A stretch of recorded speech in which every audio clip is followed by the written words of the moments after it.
so welcome to the second podcast at Kituo. I've got to pronounce it right. John, how do you pronounce the organization's name? Kituo cha Sheria. Kituo cha Sheria. Okay, so I'm Gurmit. This is the second episode. Let's introduce you to the two valuable staff members at Kituo. So, John, can you introduce yourself? Who are you and what do you do here? My name is John MWARIRI. I'm an advocate of the High Court of Kenya and also the coordinator of Legal Aid and Education Department. And my work involves legal representation and also legal advice for the poor and marginalized clients who come to us. And how long have you been here? For 7 years, 8 years actually. 8 years. Yes. And what's kept you here? Can I ask you? It's the passion. You know, I love assisting the poor and the marginalized. I love human rights practice. So basically, I find a lot of fulfillment working with the poor and the marginalized. And I think that is what I get here in Kituo cha Sheria. Yes. Put very nicely, the passion for rights, human rights and legal. Great, thank you so much. Right, over to you, Bonnie. Can you introduce yourself? What do you do? What's your name? And how long have you been here? Thanks. My name is BONIFACE, MUTIE. I'm a legal assistant, also a process server of the High Court of Kenya. I joined Kituo cha Sheria just the other day. That's what I've noticed. Years are running. It was 2005. Oh. So this is my 18th year in Kituo cha Sheria. And surprisingly, I was not expecting this interview, but yesterday when you mentioned also that there are a few days that ran over my aid, then there's as we celebrate 50 years, I've noticed something. Me and Kituo cha Sheria, we are like infants. I'm ordered by Kituo cha Sheria by 1 year. And something so interesting. You see, Kituo was founded in 1973. BONIFACE was born 1972. And it's something that made me yesterday laugh. My employment number, that is 073. So it's so interesting. When Kituo is born, my employment number is 073. So there's something that is unique in it. So fate brought you here. Yeah, so there's much between me and maybe Kituo. Why did I join Kituo cha Sheria? It is like a calling. I felt I need also to assist these people because I would see the frustrations they got, and yeah. Okay, so as we continue, of course, there is a lot that also I came to learn about Kituo. And as I was saying, sometimes it's like a core. yes. Yeah. And that's why you're still here, 18 years and 8 years, so 26 years combined. Yeah. Oh, so There's that's loyalty for you. There is a lot. Yes. Yeah. So as we progress, you learn a lot. There's a lot that also I've learned from Lily, and also there's a lot that also he has learned from me that Yes. keeps us going. Yes. That is the reason also I want also to say, like, by the time I was joining Kituo and today, the numbers increased. There is a lot of trust with the clients, the nature of the clients we do. Some are very old clients, very poor, because I have managed to go even to interior, where these clients come from, how they sustain themselves. Yes. Even some to get a meal is a problem. Yes. Leave alone transport Yes. to Kituo. Yes. Yes, so there's a lot admired. And although I will, anyway, as we progress, It's an emotional topic, of course. Yes. Thank you so much. I mean, going from what you've just said, if I can just turn to John. So clients, in terms of your role and your responsibility, what kind of, obviously respecting confidentiality, what kind of cases do you deal with? What's the most common types of cases? So the most common types of cases that come to us are land, labor, housing, succession cases. And also we do a lot of public interest cases. So I will say that labor cases are mostly for employees. not for employers, because again, we represent the poor and the marginalized. For labor cases, we have so many women coming to us. Our society is so patriarchal, so you find that women are kind of pushed away from inheritance. So those are clients that we also represent. But that doesn't mean that when we get commercial cases and criminal cases that we don't represent. At times we look at the angle that this client comes with. Like for example, a client we may come with a perspective of human rights violation in a criminal case. So that is a case that we will take up. Then we also look at cases, for example, commercial. You find that somebody is indigent. That is a case that you take also. Though criminal and commercial cases are not part of our mandate, but again, we look at the human rights aspect of it, and we consider representation for such clients. Yes. Okay. Yes. So in terms of the process, I mean, do you refer many clients on? So obviously you must get many people who need free representation. Do you refer people on to other Yes, advocates? yes. So we have a referral network. Yes. So in this referral network, we have organizations like FIDA Kenya. We have Kenya National Commission on Human Rights. We have Kenya Human Rights Commission, the non-governmental organization.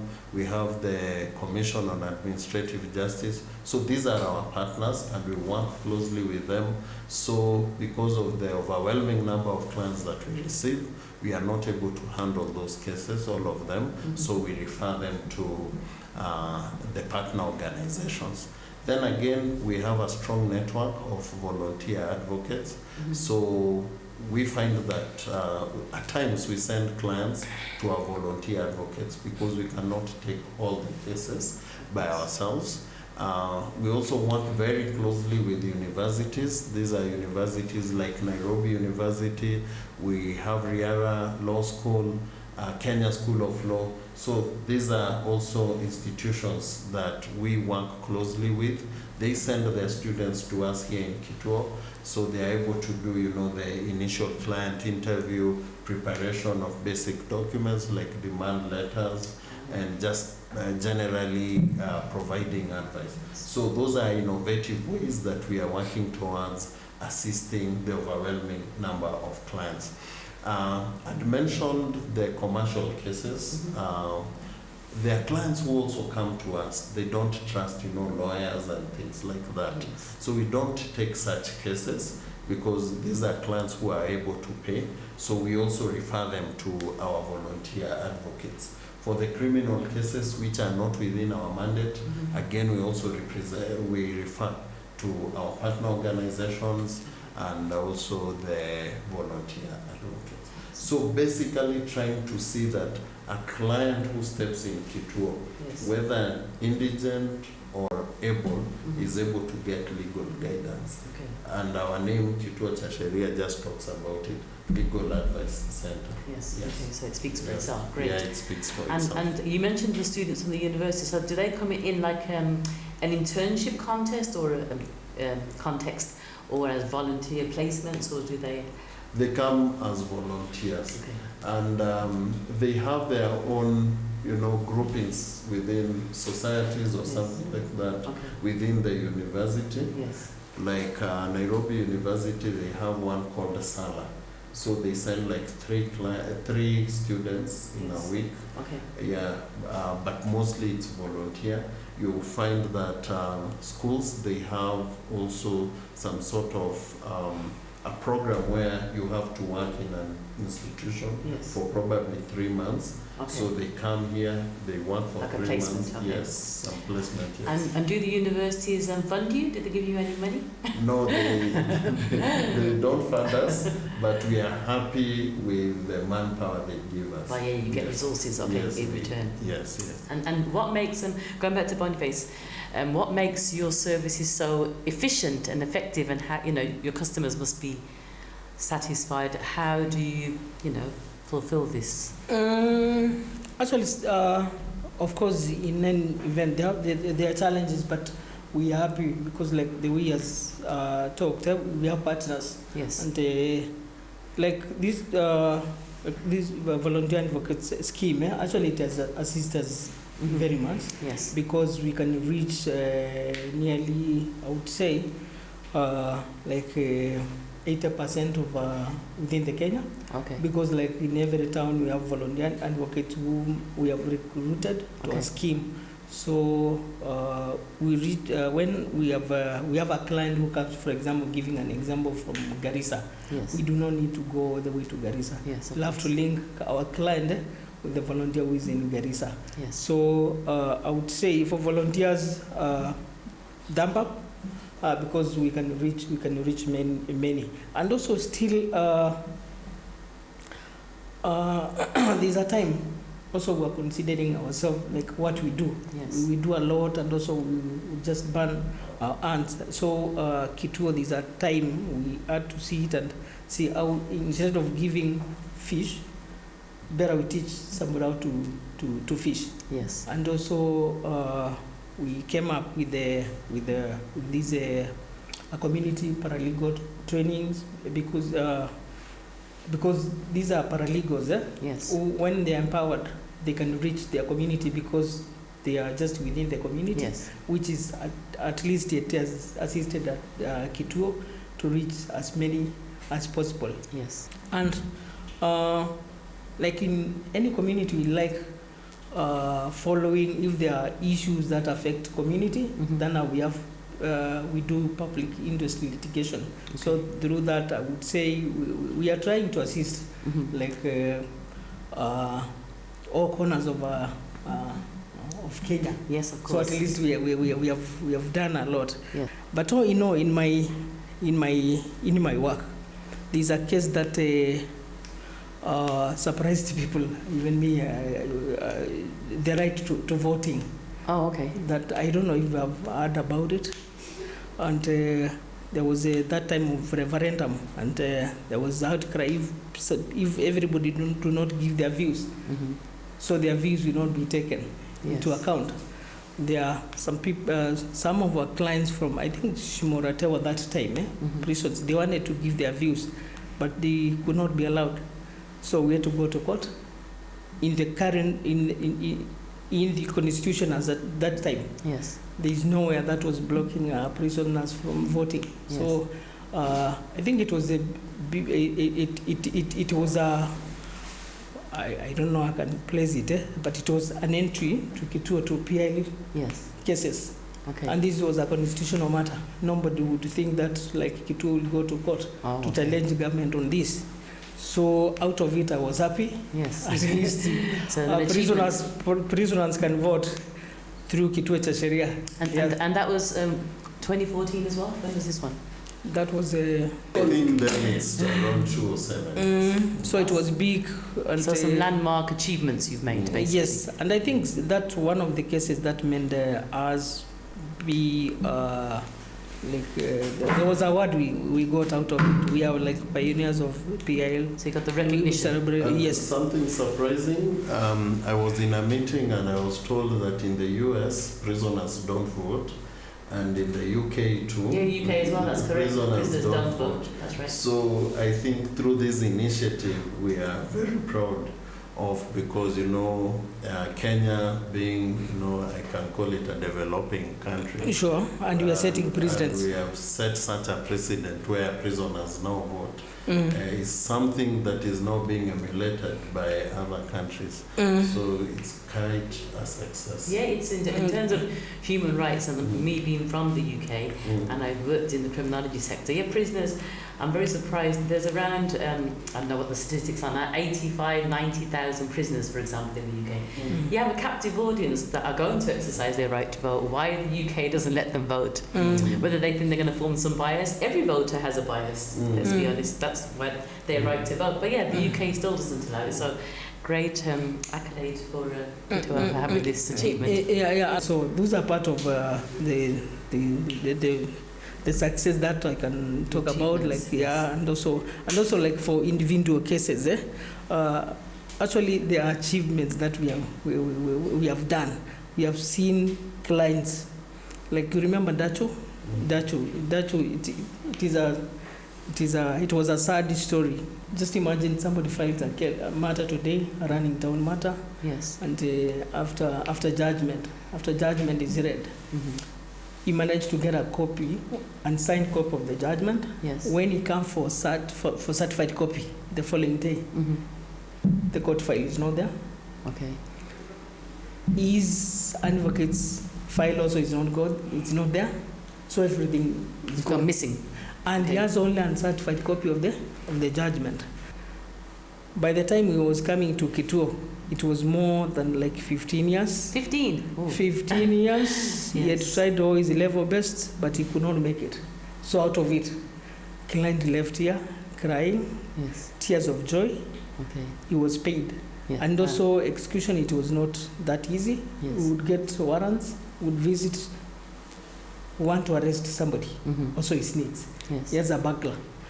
You are told this guy lives at 3 a.m. Yes. Sometimes he's not around. Yes. But when you come with the officers to arrest, also you would we say you would give kitu kindogo.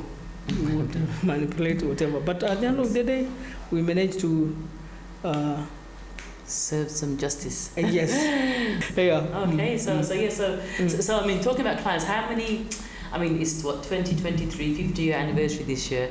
I mean, in the time that you've been here, do you think your numbers have grown dramatically? Like, for example, COVID. Do you think COVID increased your numbers, or was there a time when they really went higher, or they're really low, or has it been a gradual process? You've been inundated with clients since day one. So I think the numbers are increasing, and there is a research being done by Kituo cha Sheria. Kituo has been there for 50 years. So basically the question in the research is whether our legal empowerment work has helped improve the situation, or is it adverse to probably the situation that is already there. So basically we want to know whether we are reducing the numbers, or for those 50 years, what has been done and what ought to be done in terms of legal empowerment.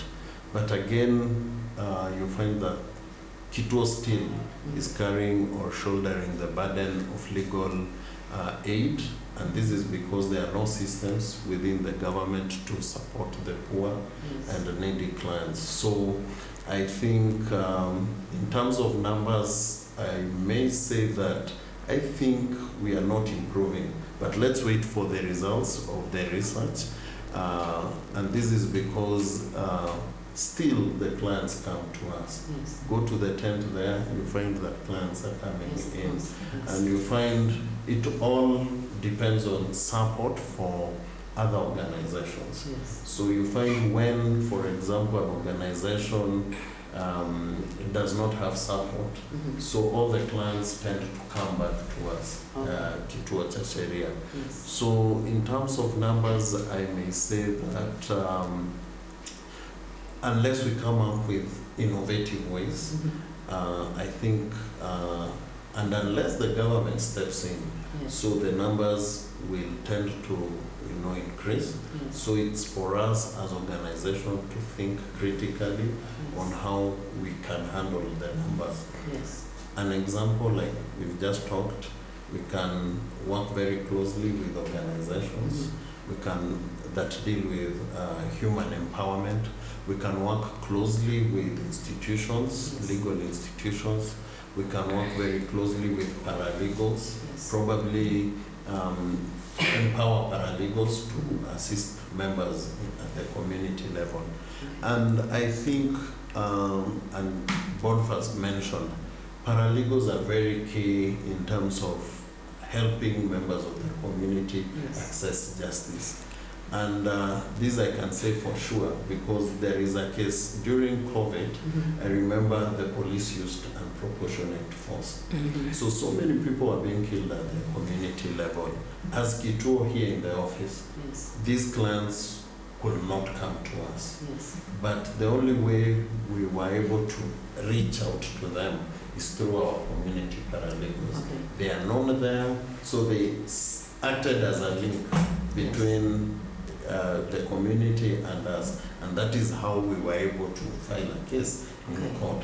For example, I remember a gentleman who was killed in Kibera.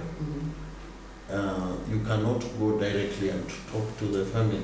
Yes. You cannot go there and tell them that we can give you, legal advice and things like that.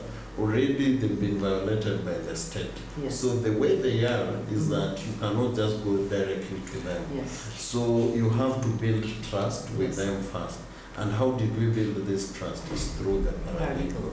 So those are the innovative ways, I think, that can assist, in reducing the numbers. But yeah, I think the paralegal scheme is the bridge between you and the community, and also they're at that grassroots level in the communities that they're serving, so it's a perfect way to assist yourselves. And in fact, they are the first point of call. Yes.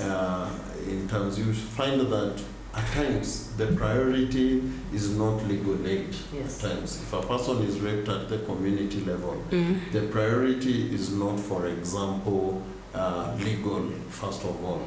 It's first of all, I believe, counseling and such things. It's medical help. Yes. So paralegals are able to, assist in those terms. Yes. Look for something criminal, like those killings, for example. Yes. The immediate is not going to court. Yes. First of all, is for the family to be directed to report this to the police. Yes. So paralegals are able to link us up.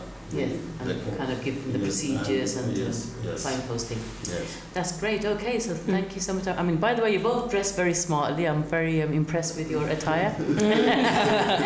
So you're obviously very professional in your approach and image when you're dealing with the public. So I think that's important as well.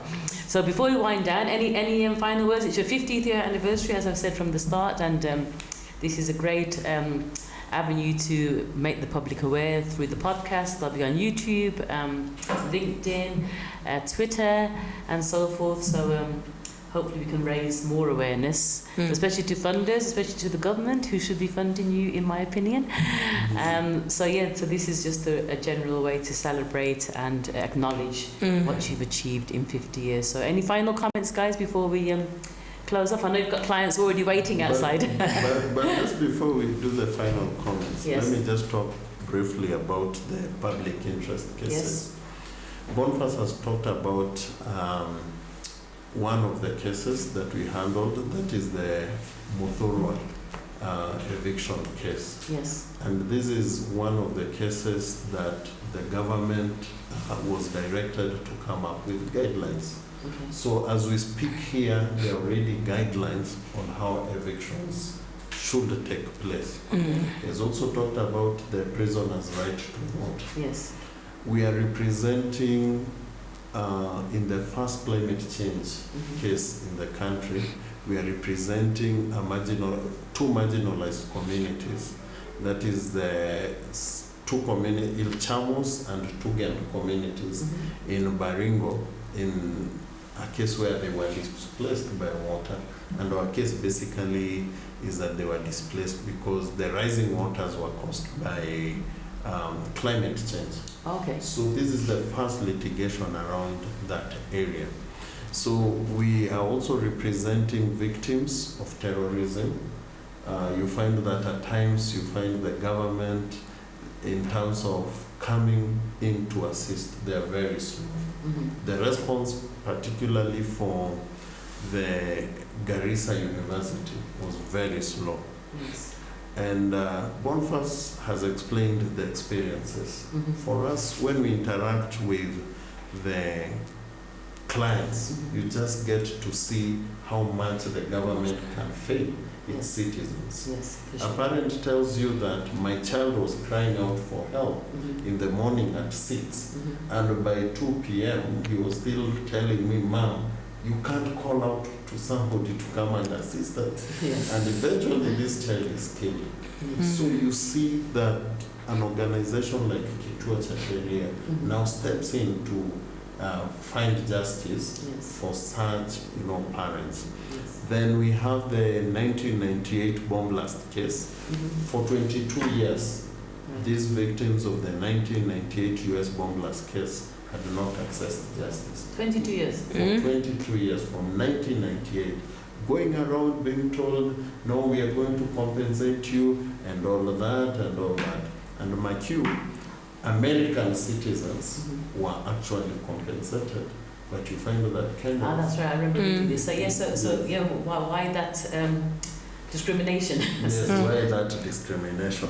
But again, the burden lies with the government to ensure they are compensated. Yes. Then we have a case on cancer cases that is in Marsabit. You find 30%.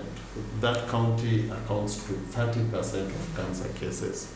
30% in Marsabit. Yes, in Marsabit. Why is that correlation in that area? So there was dumping of waste, toxic waste, I see. by multinationals. So we have also gone to court over that issue. Okay. And some of these cases that we file is just to highlight the ills Yes. in the society. Yes. You can imagine multinationals were allowed to dump Yes. toxic waste Yes. in Marsabit. Yes. And we are dealing with a very impoverished community there, Yes. starving with hunger, but again, they have, cancer. So those are issues, again, we are in court with. Then we are representing also squatters in some cases on eviction. That is, we have a case in Athi River and Kilimambogo. We are talking about over 5,000 families in each of these quota schemes where they are to be evicted, but we are in court because we are saying they have a right to housing. Let the government provide them with shelter, because you cannot again talk about you want to provide them with shelter or give them land while again you are destroying their houses. So those are cases that we have also filed. So for me, I would say that these public interest cases are there and they're impacting lives. Yes, for sure. You look at some cases on the rule of law. For example, I may talk about the Building Bridges initiative where Kituo was a party. This is a case for so long. Kenya was fighting for a new constitution. Actually, people fought with their blood and sweat. And when I talk about blood, so many people lost their lives. And eventually we got a very progressive constitution in 2010.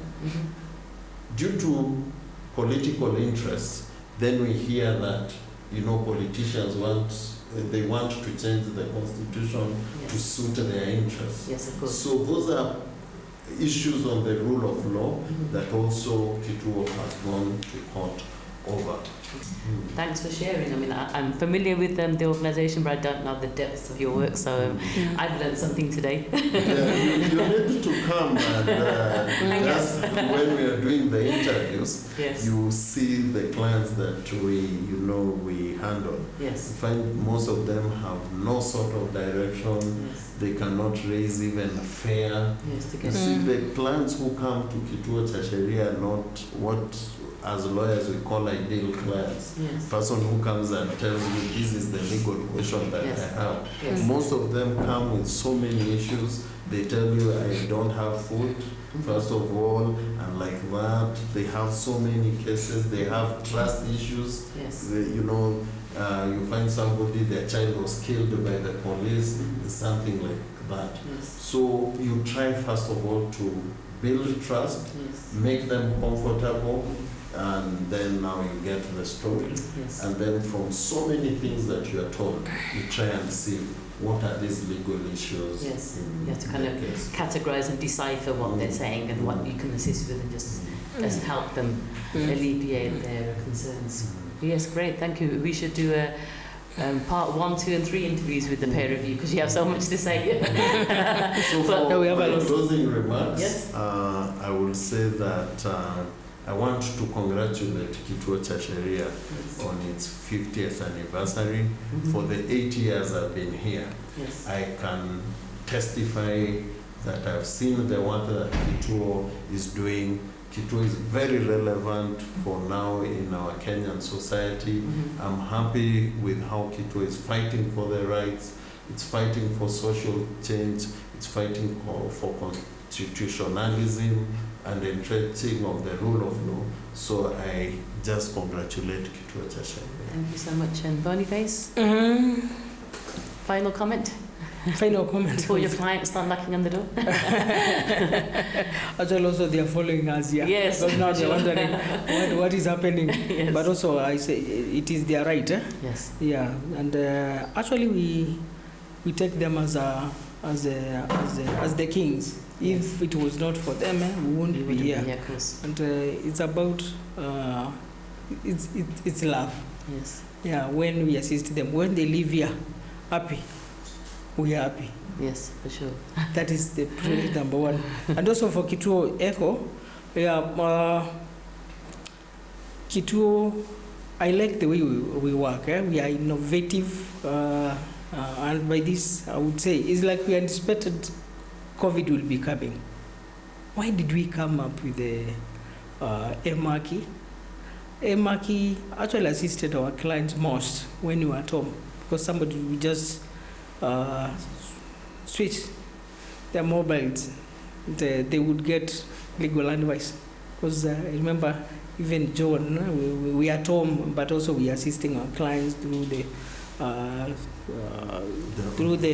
messages that they would send to us. So I want to say MWARIRI product is wow, because whoever, and even Mama Mboga today, every client poor, most of them, I would say like 90% of Kenyans, we use mobiles. So mobile is wakili. MWARIRI. So through that product, Echo. So Kituo, congrats for celebrating 50 years. So let us hope Kituo will grow stronger and assist many. And I think tuko mbele, wengine wanafuata nyuma. Kwa hivyo Kituo.